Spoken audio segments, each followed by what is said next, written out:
সাম্য, মানবিক মর্যাদা এবং ন্যায় বিচার প্রতিষ্ঠার জন্য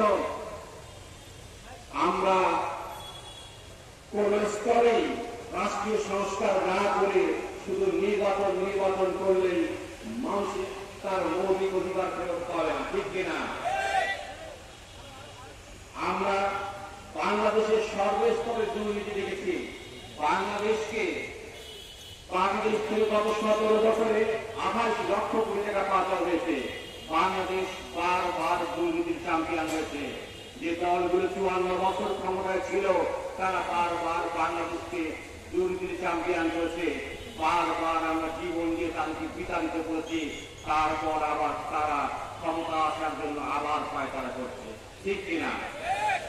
বাংলাদেশকে যদি সংস্কার না করে আবার নির্বাচন দেওয়া যায় তাহলে বাংলাদেশে সন্ত্রাস, রাহাজানি, খুন, অর্থ পাচার কোনো কিছুই বন্ধ হবে না।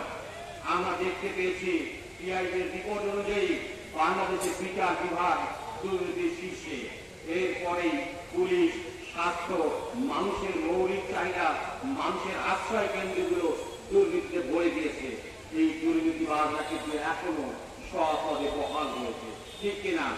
একটি সুস্থ নির্বাচনের জন্য যার কারণে সর্বস্তরে সংস্কার প্রয়োজন। আমরা সর্বস্তরে সংস্কারের মাধ্যমে বাংলাদেশে পিআর পদ্ধতির নির্বাচন চাই।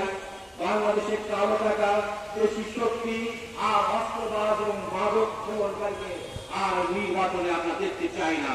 এই দেশকে ইসলামের জন্য, মানুষের কল্যাণের জন্য খোলাফায়ে রাশিদের নমুনায় বাংলাদেশকে একটি কল্যাণ রাষ্ট্র প্রতিষ্ঠা করার জন্য আসুন আমরা সবাই মিলে চেষ্টা করি।